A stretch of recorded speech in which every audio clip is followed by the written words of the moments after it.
Start करते हैं। तो आज का हमारा टॉपिक होगा मॉलिक्यूलर ऑर्बिटल थ्योरी। ठीक है, इस थ्योरी को आज हम पढ़ने जा रहे हैं। Now this theory also known as MOT, molecular orbital theory. तो अभी तक आपने क्या पढ़ा? आपने पढ़ा एटॉमिक ऑर्बिटल्स की बात करेंगे। अब यहाँ पे इस थ्योरी में मॉलिक्यूलर ऑर्बिटल्स की बात की जा रही है। Now this MOT describes the bonding, ठीक है, in terms of combination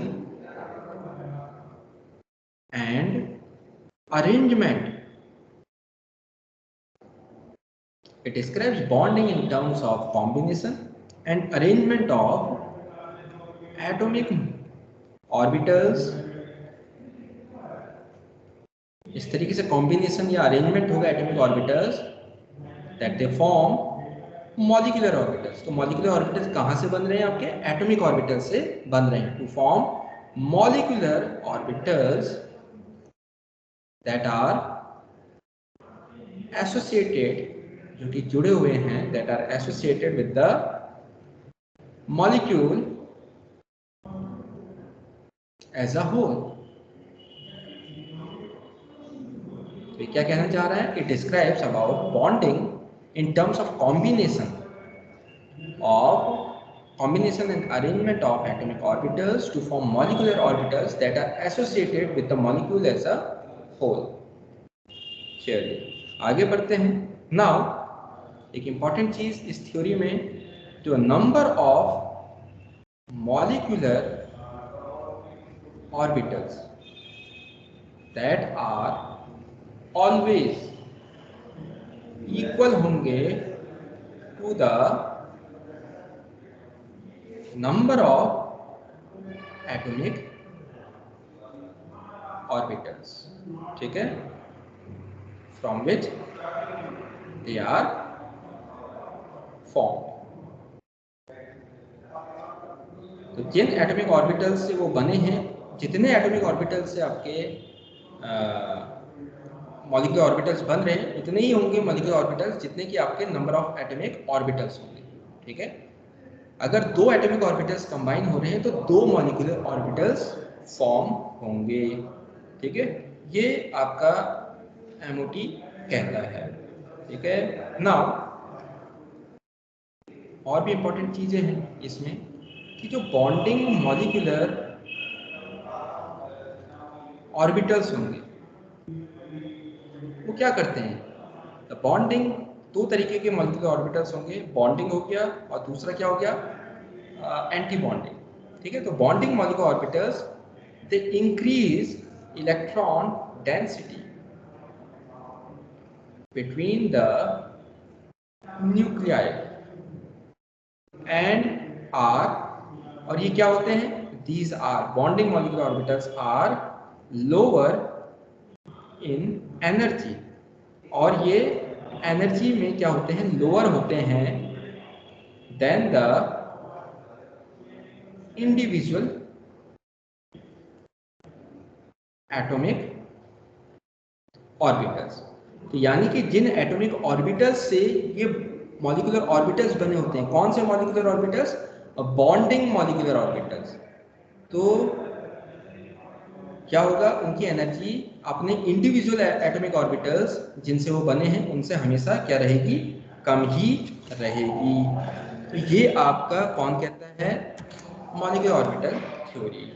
अब मैंने बोला एक बॉन्डिंग हो गया, तो दूसरा क्या हो जाएगा? दूसरा हो जाएगा आपका anti bonding. Now anti bonding की अगर मैं बात करूं तो एंटी बॉन्डिंग, ये सारी चीजें हम लोग अभी पढ़ेंगे। ठीक है, बस मैं आपको बताना चाह रहा हूं कि आखिर इस मॉलिक्यूलर ऑर्बिटल थ्योरी में हम क्या पढ़ने जा रहे हैं। तो एंटी बॉन्डिंग मॉलिक्यूलर ऑर्बिटल्स, अब हम इनकी बात कर लेते हैं। तो anti bonding molecular orbitals have a region, इनके पास रीजन होता है where you find zero electron density. तो anti bonding molecular orbitals have a region of zero electron density between the nuclei अब एटॉमिक ऑर्बिटल जो एटम होता है उसमें क्या होगा, एक न्यूक्लियाई होगा, लेकिन एटम और एटम जब मिलते हैं, दो एटम मिलते हैं, तो एक एटम और दूसरा एटम दोनों के पास न्यूक्लियाई है, तो जब मॉलिक्यूल आपका बनता है तो उसमें मतलब एक से ज्यादा आपके क्या हो जाते हैं, न्यूक्लियाई हो जाते हैं। तो anti bonding molecular orbitals have a region of 0 electron density between the nuclei and have, और ये इंपॉर्टेंट है, एंड हैव मोर एनर्जी, इसके पास एंटी बॉन्डिंग मॉलिक्यूलर ऑर्बिटल के पास दे है more energy than the individual atomic orbitals. तो जिन एटॉमिक ऑर्बिटल से ये एंटी बॉन्डिंग मॉलिक्यूलर ऑर्बिटल्स आपके बने होते हैं, ठीक है, एंटी बॉन्डिंग मॉलिक्यूलर ऑर्बिटल्स, तो ये जो एटॉमिक ऑर्बिटल्स जिनसे बने हैं उनकी एनर्जी क्या होगी, कम होगी compare to anti bonding molecular orbitals, ठीक है। चलिए, तो ये सारी चीजें हम लोग एमओटी में देखने जा रहे हैं, ठीक है। चलिए आगे बढ़ते हैं, तो स्टार्ट करते हैं। एमओटी क्या है आपका, एमओटी एक थ्योरी है which was developed by F Hund and R S. Mulliken. इन लोगों ने ये थ्योरी को डेवलप करा था कब, 1932 के टाइम में, ठीक है। अब इस एमओटी मॉलिक्यूलर ऑर्बिटल थ्योरी के सैलिएंट फीचर्स के बारे में आइए हम लोग बात करते हैं। Let's discuss about the salient features. क्या इसके सैलिएंट फीचर्स हैं, तो एक एक करके हम इसको डिस्कस करते हैं। तो सबसे पहला जो सैलिएंट फीचर आता है वो क्या आता है, the electrons in a molecule. तो the electrons in a molecule are present. अब ये इलेक्ट्रॉन्स कहाँ प्रेजेंट होंगे, they are present in the various molecular orbitals. अब इलेक्ट्रॉन्स एटम में कहाँ प्रेजेंट होते थे, एटॉमिक ऑर्बिटल्स में प्रेजेंट होते थे, तो मॉलिक्यूल में कहाँ प्रेजेंट होंगे, ये मॉलिक्यूलर ऑर्बिटल्स में प्रेजेंट होंगे। ये सैलिएंट फीचर है एमओटी का। So electrons in a molecule are present in the various molecular orbitals as the electrons of atoms are present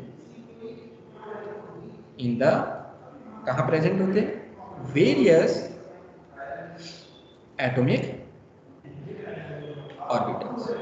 तो जैसे आपके एटम्स के इलेक्ट्रॉन्स वेरियस एटॉमिक ऑर्बिटल्स में प्रेजेंट होते हैं, वैसे ही मॉलिक्यूल के इलेक्ट्रॉन्स भी वेरियस मॉलिक्यूलर ऑर्बिटल्स में प्रेजेंट होते हैं। ये थ्योरी ये बोलती है, ठीक है। नाउ दूसरा, ये थ्योरी क्या बोलती है, जो एटॉमिक ऑर्बिटल्स हैं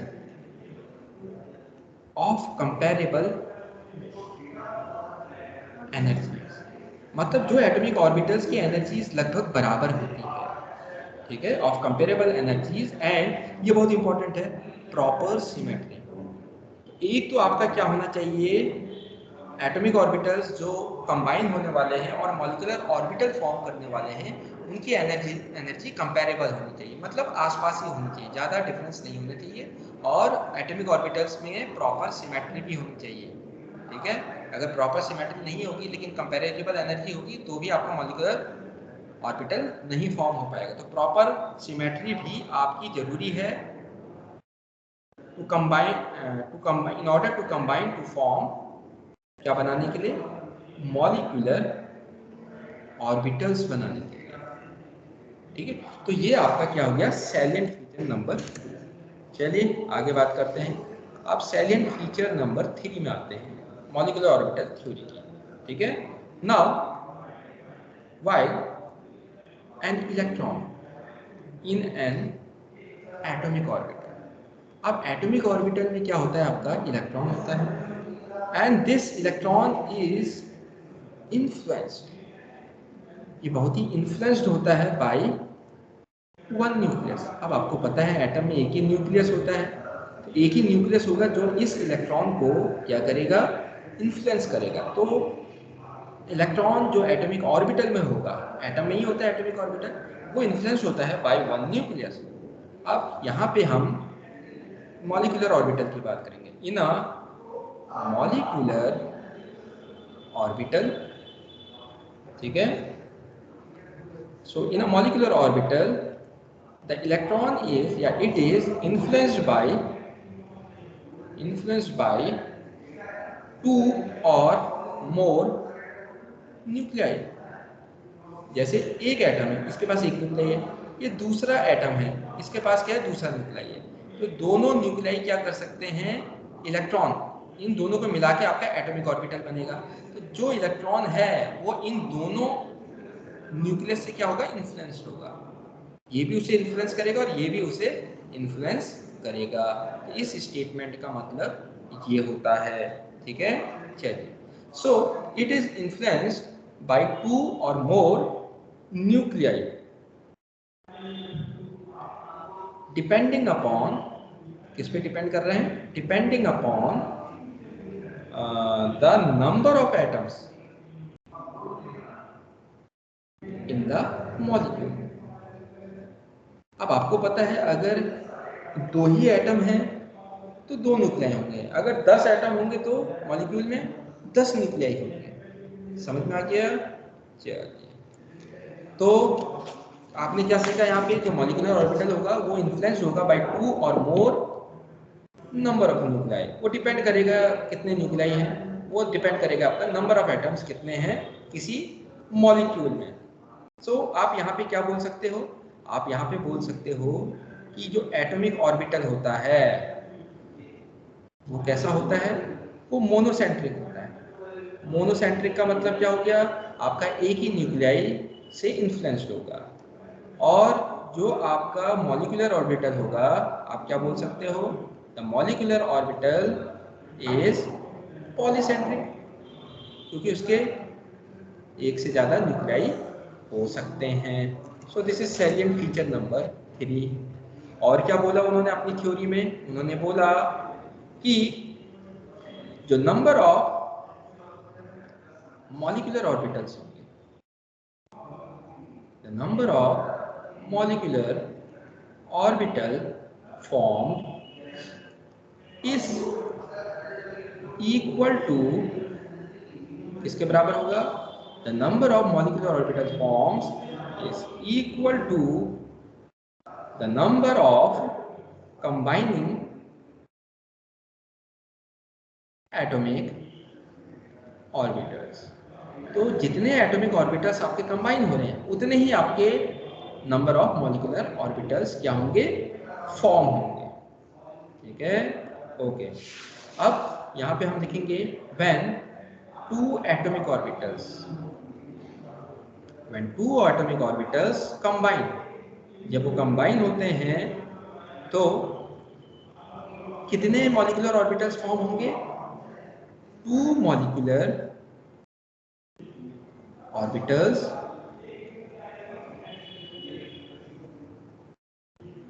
आर फॉर्म।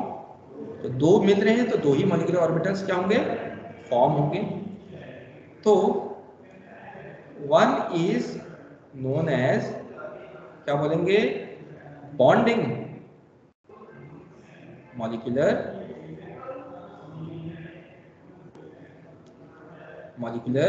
ऑर्बिटल, और दूसरे को हम क्या बोलेंगे, अदर इज कॉल्ड, क्या बोला जाएगा उसको, एंटी बॉन्डिंग मॉलिक्यूलर ऑर्बिटल, ठीक है। अब हम जो भी बातें करने वाले हैं वो अब हम मॉलिक्यूलर ऑर्बिटल के टर्म्स में बातें करेंगे इस थ्योरी के अंडर, ठीक है। अभी तक हम एटॉमिक ऑर्बिटल की ही बात करते थे। अब इन्होंने क्या बोला अपनी थ्योरी में कि मॉलिक्यूलर ऑर्बिटल्स होंगे जहां पे आपके इलेक्ट्रॉन्स क्या करेंगे, रिसाइड करेंगे, रहेंगे, ठीक है। चलिए, नाउ अब इसके बाद सैलिएंट फीचर नंबर 5, अब ये बोलता है जो बॉन्डिंग मॉलिक्यूलर ऑर्बिटल है, इट हैज लोअर एनर्जी, इसकी एनर्जी क्या होती है, लोअर होती है, और एनर्जी लोअर होने के कारण आप क्या बोल सकते हो, it has a greater stability. जिसकी एनर्जी लो होती है, यू ऑलरेडी नो, उसमें क्या होता है, स्टेबिलिटी ग्रेटर होती है देन द, इससे कंपेयर कर रहे हैं, than the corresponding anti bonding molecular orbital. अब एंटी बॉन्डिंग मॉलिक्यूलर ऑर्बिटल की क्या प्रॉपर्टी है, मैंने स्टार्टिंग में ही बताया था, उसकी एनर्जी हाई होती है compare to the parent atomic orbital जिससे वो बना है। तो इस वजह से उसकी स्टेबिलिटी क्या हो जाएगी, कम हो जाएगी। ठीक है, चलिए, this is salient feature number 5। एक और सैलिएंट फीचर है, उसको भी डिस्कस कर लेते हैं। अब आपको पता है जो इलेक्ट्रॉन प्रोबेबिलिटी है, distribution, probability distribution around the nucleus, तो किस तरीके से इलेक्ट्रॉन की का डिस्ट्रीब्यूशन है अराउंड द, या अराउंड द न्यूक्लियस, कहाँ पे, किसी एटम में, तो उसे हम, it is given by N atomic orbital. तो आपको पता है ऑर्बिटल क्या होता है, ऑर्बिटल जैसे एस ऑर्बिटल, एस ऑर्बिटल में ये क्या है, ये रिप्रेजेंट करता है एक रीजन, और इस रीजन में क्या दिखाता है, इलेक्ट्रॉन की प्रोबेबिलिटी डिस्ट्रीब्यूशन दिखाता है कि इलेक्ट्रॉन का प्रोबेबिलिटी डिस्ट्रीब्यूशन क्या है। अगर डंबल आप पी ऑर्बिटल मान लोगे तो ये रीजन आपका क्या बताएगा, ये भी तो आपको वही बता रहा है कि इलेक्ट्रॉन की प्रोबेबिलिटी डिस्ट्रीब्यूशन क्या है। ठीक है, तो ये this is P atomic orbital and this is S atomic orbital. तो उसमें इलेक्ट्रॉन प्रोबेबिलिटी डिस्ट्रीब्यूशन आपको कौन बताता है, around the nucleus atomic orbital बताता है। ठीक है, इसी तरीके से the electron probability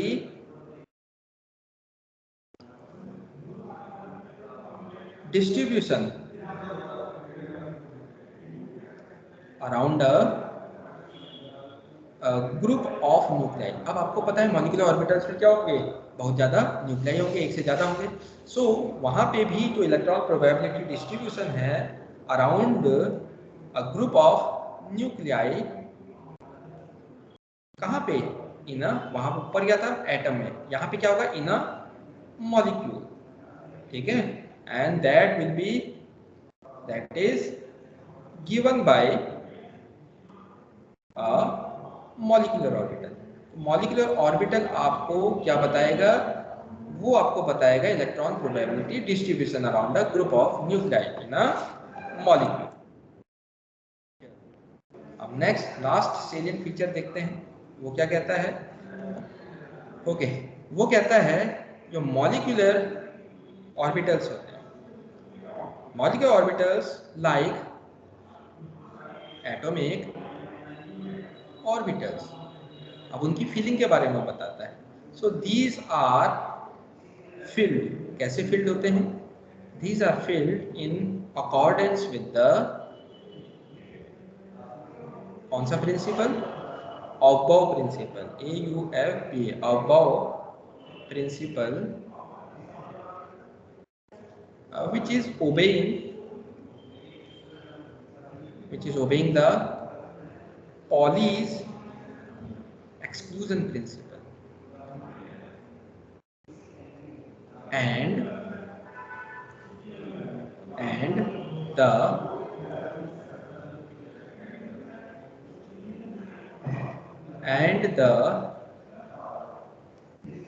Hund's rule। ठीक है, तो जैसा आपने एटॉमिक ऑर्बिटल्स में पढ़ा है बस वही चीजें, aufbau principle, Pauli's exclusion principle या हुंस रूल, वही सारी चीजें आपकी क्या होंगी, फॉलो होंगी अगर आपको क्या करना है, इलेक्ट्रॉन्स की फिलिंग करनी है, कहाँ पे, मॉलिक्यूलर ऑर्बिटल्स। तो ये कुछ सेलिएंट फीचर्स थे जो आपको जानना चाहिए, ठीक है, समझना है। चलिए, अब सबसे पहले तो ये सेलिएंट फीचर्स थे।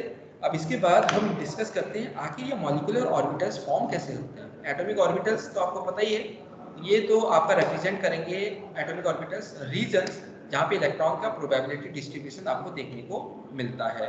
चलिए अब हम डिस्कस करते हैं formation of molecular orbitals. Molecular orbitals, और ये फॉर्मेशन के लिए हम कौन सा मेथड फॉलो करते हैं वो यहाँ पे लिख देता हूँ।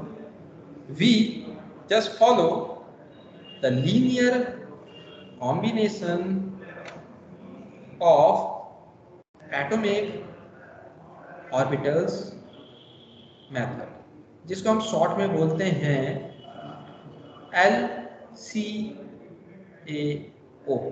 ठीक है, फॉर्मेशन ऑफ मॉलिक्यूलर ऑर्बिटल्स अब हम डिस्कस करने वाले हैं। ठीक है, चलिए अब यहाँ पे सबसे पहले हम बात करते हैं अकॉर्डिंग टू वेव मैकेनिक्स। अगर हम वेव मैकेनिक्स की बात करें तो हमने स्टार्टिंग में बात करी होगी जो एटॉमिक ऑर्बिटल्स होते हैं, atomic orbitals they can be expressed by wave functions. Wave functions, ठीक है, और वेव फंक्शंस का सिंबल क्या है, साइज। तो जो भी एटॉमिक ऑर्बिटल्स हैं आप उनको वेव फंक्शंस के फॉर्म में एक्सप्रेस कर सकते हैं। और ये wave functions these represent the, क्या रिप्रेजेंट करते हैं, these represent the amplitude of the electron waves. तो जो इलेक्ट्रॉन वेव्स हैं उनके एम्पलीट्यूड को कौन रिप्रेजेंट करता है, वेव फंक्शन साई। ठीक है, ओके। और एटॉमिक ऑर्बिटल्स को आप वेव फंक्शंस के फॉर्म में क्या कर सकते हैं, एक्सप्रेस कर सकते हैं। नाउ एक इंपॉर्टेंट चीज, दीज आर ऑब्टेन्ड। अब ये जो साइज है या वेव फंक्शंस हैं, these are obtained from the, आपको पता ही है, दीज आर ऑब्टेन्ड कहाँ से मिलती है साई की value, from the solution of Schrodinger wave equation. उसको जब आप सॉल्व करोगे तभी तो आपको साई की वैल्यू मिलती है, यू ऑलरेडी नो दिस। ठीक है, नाउ अब ये श्रोडिंगर वेव इक्वेशन जो है इसके बारे में क्या है, it can not be solve for any system. अब इसकी भी एक लिमिटेशन है, it can not be solve for any system containing more than one electron। ठीक है, तो आपको पता है एटॉमिक ऑर्बिटल है, एटम है, वहां पे एक इलेक्ट्रॉन हो सकता है, लेकिन अब एक से ज्यादा इलेक्ट्रॉन कहाँ पे मिलेंगे आपको, मॉलिक्यूलर ऑर्बिटल में आपको एक से ज्यादा इलेक्ट्रॉन क्या है, उस सिस्टम में आपको एक से ज्यादा इलेक्ट्रॉन देखने को मिल सकते हैं। तो श्रोडिंगर वेव इक्वेशन आप किसके लिए अप्लाई करा, अपने हाइड्रोजन के लिए, हाइड्रोजन लाइक स्पीशीज के लिए। जब एक से ज्यादा इलेक्ट्रॉन हो जाएंगे तब आप किसी सिस्टम के लिए इस इक्वेशन का आप लोग यूज नहीं कर सकते। ठीक है, ये इसकी एक लिमिटेशन है। Got it? चलिए, तो इसका मतलब हम अप्लाई नहीं कर सकते क्योंकि यहाँ पे आपका मॉलिक्यूलर ऑर्बिटल्स आ गया है। अब मॉलिक्यूलर ऑर्बिटल्स आ गया है तो यानी कि एक एटम दूसरा एटॉमिक ऑर्बिटल आपस में मिल रहे हैं, तो वहाँ पे कितने हो जाएंगे, एक से ज़्यादा इलेक्ट्रॉन हो जाएंगे। और जब ऐसा होगा तो फिर आप इस इक्वेशन को सॉल्व करके आप मतलब इस इक्वेशन को सॉल्व नहीं कर सकते, कोई आपको सॉल्यूशन नहीं मिलेगा। ठीक है, चलिए ओके, तो आगे बढ़ते हैं।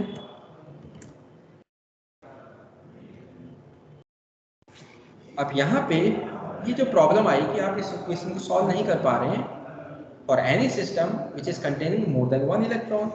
सो टू ओवरकम दिस प्रॉब्लम, अब इस प्रॉब्लम को कैसे ओवरकम करा जाए, भाई हमें तो सॉल्यूशन चाहिए, है ना। So to overcome this problem, है ना, एन अप्रॉक्सीमेट मेथड, एक अप्रॉक्सीमेट मेथड को फॉलो किया गया। Approximate method which is known as, क्या जानी जाती है, linear combination of atomic orbitals,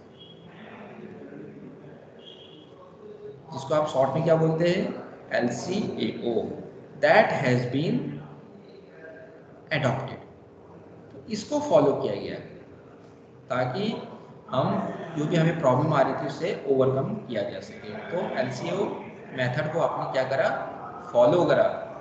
ठीक है, चलिए अब इसको फॉलो करा या फिर हम कह सकते हैं इसको अप्लाई करा। चलिए इसको अप्लाई करते हैं, हम मॉलिक्यूलर ऑर्बिटल थ्योरी में इसको अप्लाई करते हैं। ठीक है, चलिए टू अप्लाई दिस मेथड, अब हम कहाँ पे अप्लाई कर रहे हैं इसको हम अप्लाई करने जा रहे हैं कौन से सिस्टम में, which is homo nuclear.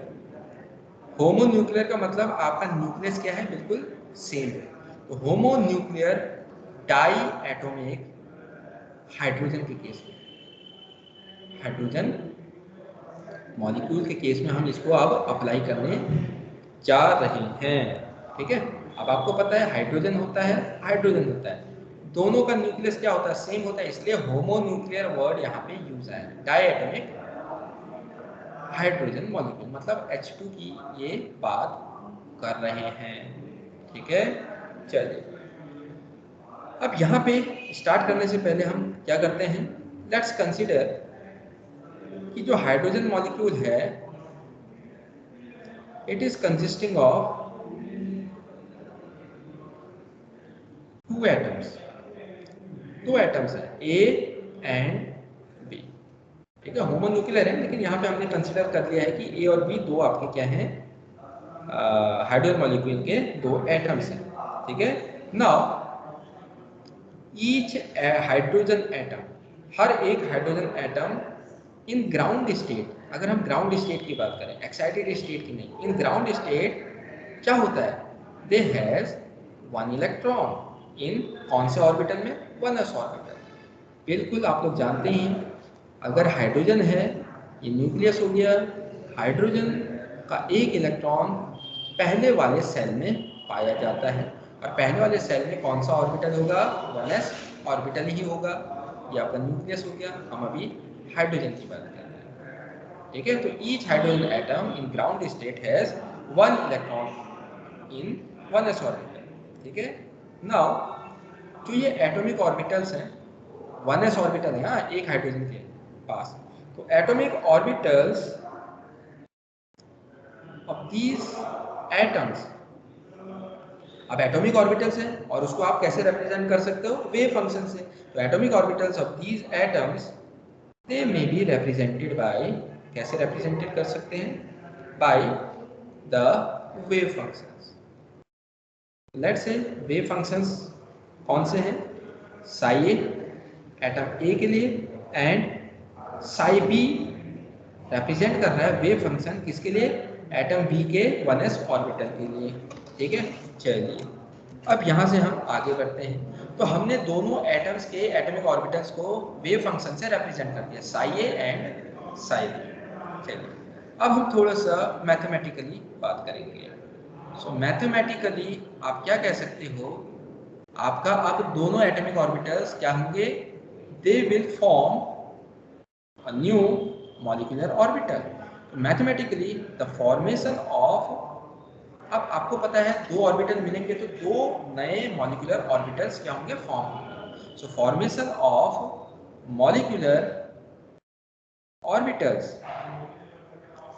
So these may be, अब क्योंकि हमारे पास कौन सा मेथड हम फॉलो कर रहे हैं, linear combination of atomic orbitals, ये मेथड हम लोग फॉलो करने जा रहे हैं। इसको क्या बोलते हैं, लीनियर कॉम्बिनेशन। तो इसका मतलब एटॉमिक ऑर्बिटल्स का क्या होने वाला है, लीनियर कॉम्बिनेशंस होने वाला है। तो मैथमेटिकली हम देखेंगे कैसे लीनियरली वो कंबाइन होने वाले हैं। ठीक है, चलिए mathematically formation of molecular orbitals may be described as, may be described by the, कैसे डिस्क्राइब कर सकते हैं, बाय द, ये इंपॉर्टेंट है, linear combination, linear combination of atomic orbitals. ठीक है, that can, linear combination of atomic orbitals that can take place, combination that can take place, कैसे, linear combination कैसे, that can take place by addition and by, कैसे, subtraction, subtraction.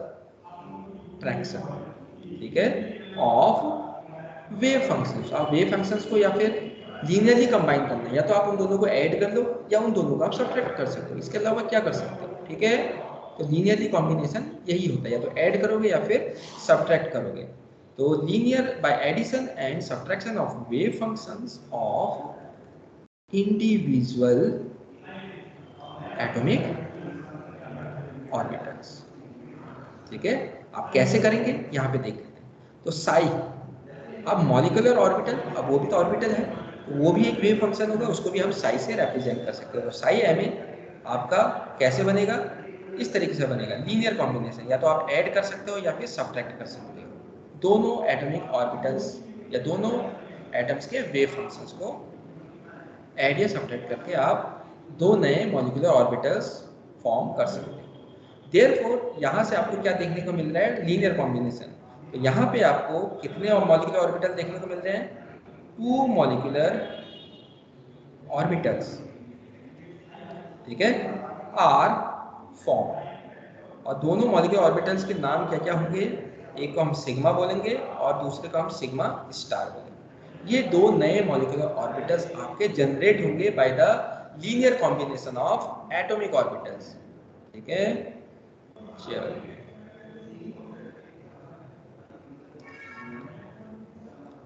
Okay, अब यहाँ पे important है, अब जो मॉलिक्यूलर ऑर्बिटल सिग्मा फॉर्म हो रहा है, 2 मॉलिक्यूलर ऑर्बिटल्स है, सिग्मा एंड सिग्मा स्टार, ठीक है। अब ये सिग्मा फॉर्म कैसे हुआ है, this is formed bye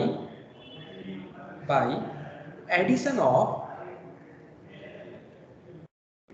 atomic orbitals, उसी से फॉर्म हुआ है।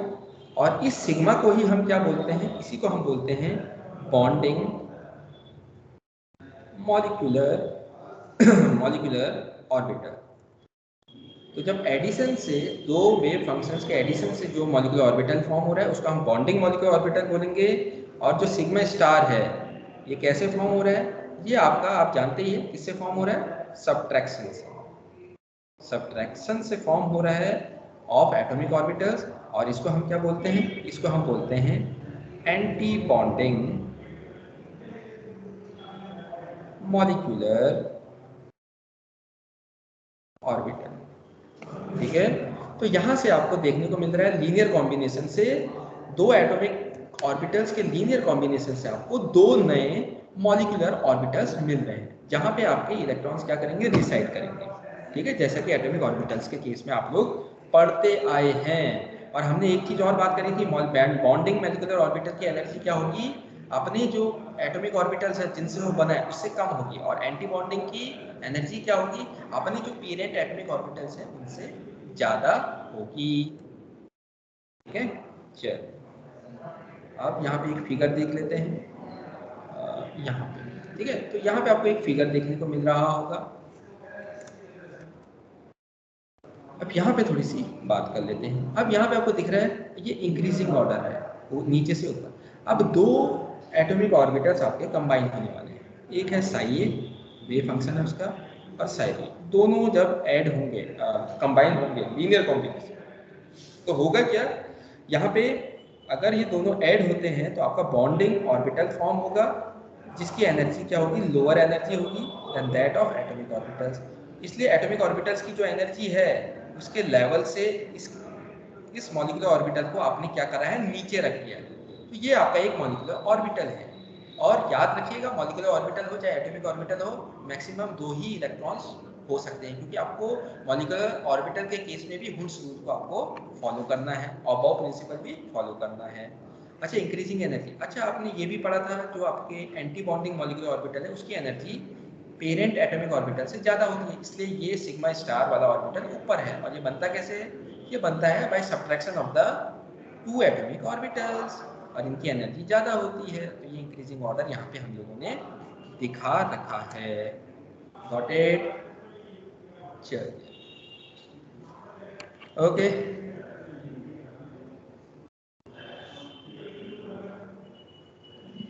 अब आगे बढ़ते हैं। चलिए, अब थोड़ा सा इंपॉर्टेंट चीज़ है, थोड़ी थ्योरी और है। अब अगर हमें फॉर्मेशन समझना है, मॉलिक्यूलर ऑर्बिटल आखिर फॉर्म कैसे होते हैं, तो उसको समझने के लिए आपको थोड़ा सा जानने के लिए आप उनको समझ सकते हैं कंस्ट्रक्टिव एंड डिस्ट्रक्टिव इंटरफेरेंस के फॉर्म में। ठीक है, तो यहाँ पे मैं लिख देता हूँ formation of molecular orbitals. Orbitals it can be understood, अगर इसको समझना है, it can be understood in terms of the constructive or destructive interference। ठीक है, of the, अब ये हो किसका रहा है, of the electron waves of the combining atoms। जो एटम्स कंबाइन हो रहे हैं उनके इलेक्ट्रॉनिक वेव्स का, अब वेव्स क्या है आपका इंटरफेरेंस शो करती है, तो कंस्ट्रक्टिव इंटरफेरेंस और डिस्ट्रक्टिव इंटरफेरेंस के टर्म्स में आप समझ सकते हैं कि मॉलिक्यूलर ऑर्बिटल्स का फॉर्मेशन कैसे हो रहा है from the combining atomic orbitals. ठीक है, तो आपको डिस्ट्रक्टिव या कंस्ट्रक्टिव इंटरफेरेंस के टर्म्स में आप समझ सकते हैं। ठीक है, चलिए आगे बढ़ते हैं। Now in the formation of, अब आपको पता है मॉलिक्यूलर ऑर्बिटल में पहला आता है बॉन्डिंग, दूसरा आता है एंटी बॉन्डिंग। तो इन द फॉर्मेशन ऑफ, मैं बात करना चाहता हूँ बॉन्डिंग मॉलिक्यूलर ऑर्बिटल, किसकी बात करना चाह रहा हूँ, बॉन्डिंग मॉलिक्यूलर ऑर्बिटल। तो उसका जो फॉर्मेशन है, so in the formation of the bonding molecular orbital होता क्या है, the two electron waves. Okay, जो दो इलेक्ट्रॉन वेव्स हैं किसकी, बॉन्डिंग एटम्स की। अब क्योंकि वो दोनों क्या हो रही है, ऐड हो रही है। अब जो जब इलेक्ट्रॉन वेव्स आपकी क्या होती हैं, ऐड होती हैं, तब आपका क्या देखने को मिलता है, कंस्ट्रक्टिव इंटरफेरेंस। ठीक है, तो कंस्ट्रक्टिव इंटरफेरेंस जब भी होगा, अगर आप पढ़ेंगे तो उसमें इंटेंसिटी बढ़ जाती है। ठीक है, तो और डिस्ट्रक्टिव में क्या होता है, इंटेंसिटी कम हो जाती है। ठीक है, एक दूसरे के इफेक्ट को वो क्या कर सकते हैं, है ना, कैंसिल कर सकते हैं। तो इन the formation of bonding molecular orbital the two electron waves of the bonding atoms क्या करते हैं, इंटेंसिटी बढ़ जाती है, मतलब रेनफोर्समेंट हो जाता है। They reinforce bonding atoms, the two electron waves of the bonding atoms reinforce each other, एक दूसरे में क्या हो जाती है, जुड़ जाती है। बॉन्डिंग मॉलिक्यूलर ऑर्बिटल कैसे बनता है, साई ए प्लस साई बी, यानी कि एक दूसरे में क्या हो रही है, जुड़ जा रही है, तो रेनफोर्समेंट कर रही है एक दूसरे का। ठीक है, so they reinforce each other due to constructive interference. ठीक है, वाइल, यहाँ पे तो हमने इसकी बात कर दी है। चलिए, while in formation of anti bonding, अब हम एंटी बॉन्डिंग की बात करेंगे। एंटी बॉन्डिंग मॉलिक्यूलर ऑर्बिटल, अब उसका जो फॉर्मेशन है, तो वहां पे बिल्कुल अपोजिट देखने को मिलेगा। वहां पे क्या होगा, द इलेक्ट्रॉन वेव्स क्या करेंगे, एक दूसरे को कैंसिल कर देंगे, कैंसिल ईच अदर, क्यों, due to destructive interference, destructive interference. ठीक है, चलिए, अब वेव्स क्या कर दे रही है, कैंसिल कर दे रही हैं, तो अब इसका रिजल्ट क्या होगा, एज अ रिजल्ट आपका क्या होने वाला है, जो अब ये इंपॉर्टेंट चीज है, as a result the electron density कहां पे, in a bonding molecular orbital that is located, कहां पे लोकेट होगी, between the nuclei of the bonded atoms. अब जो भी बॉन्डेड एटम्स हैं उनके दो न्यूक्लियाई के बीच में आपकी इलेक्ट्रॉन डेंसिटी क्या हो जाएगी, लोकेट हो जाएगी, यानी कि वहां पे इलेक्ट्रॉन डेंसिटी आपकी बढ़ चुकी है।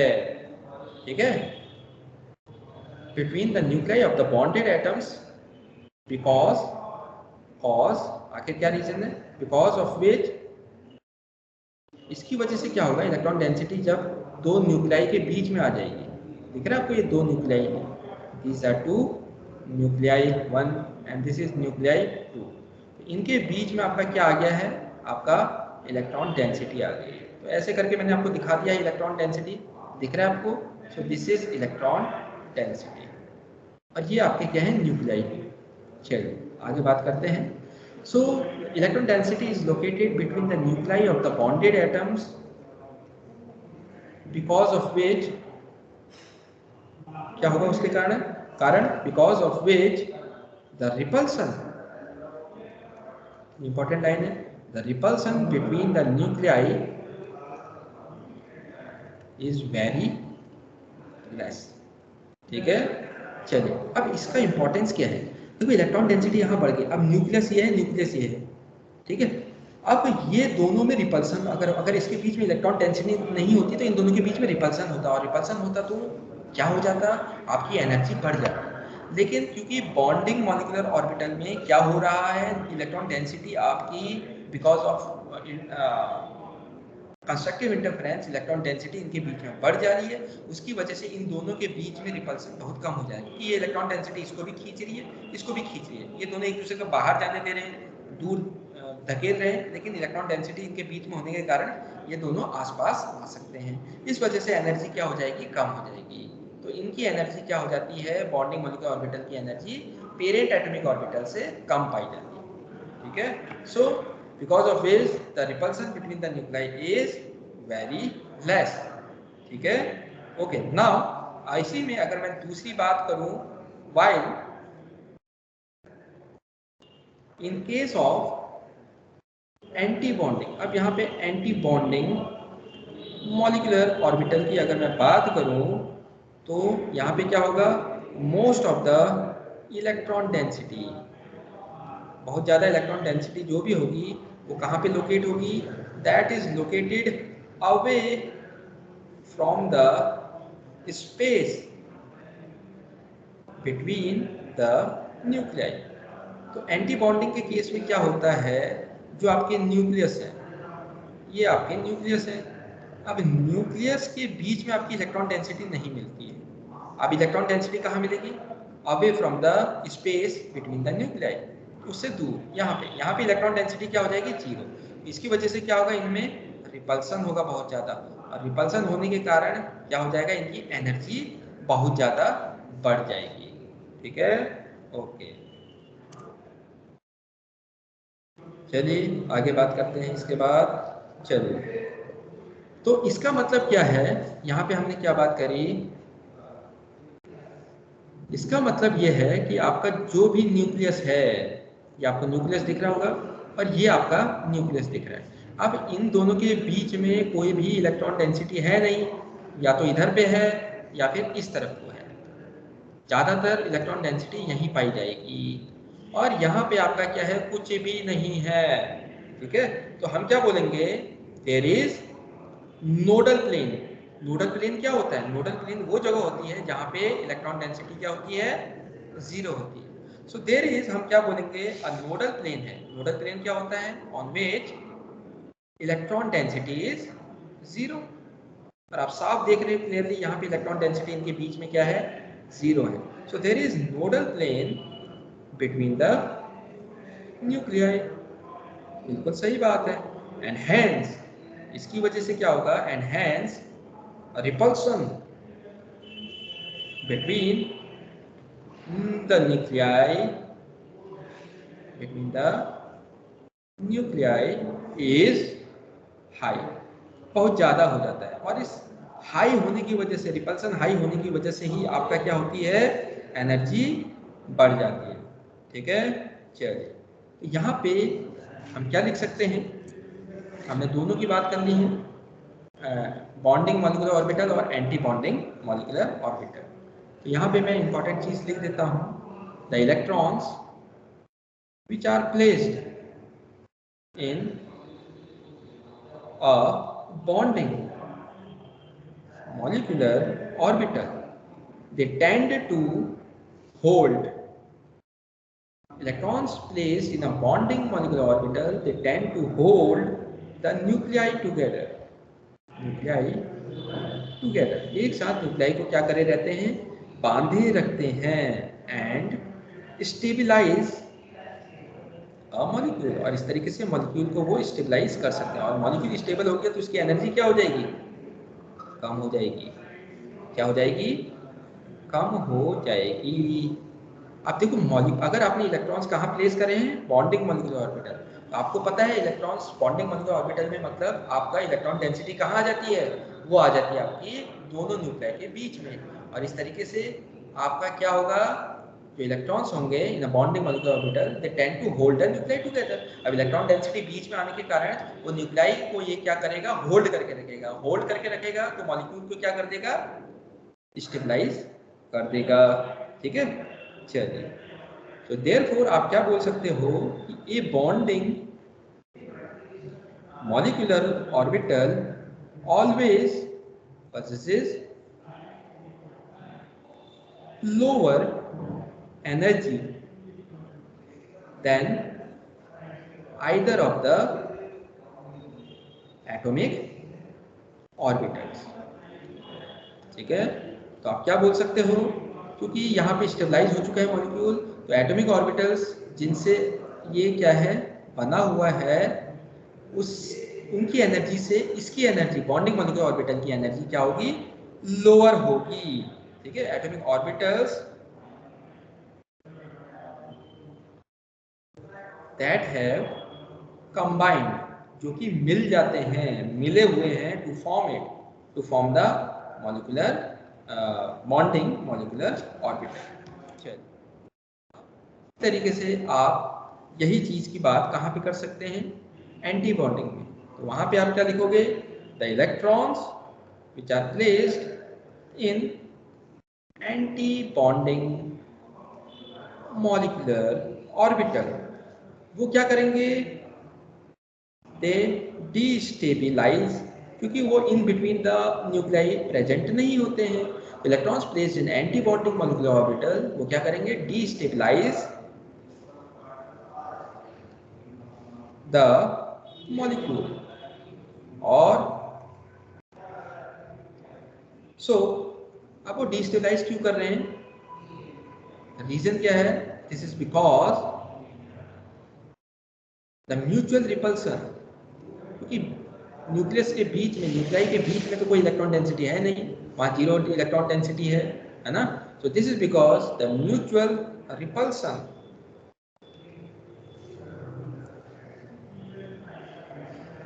the mutual repulsion of the nuclei in this orbital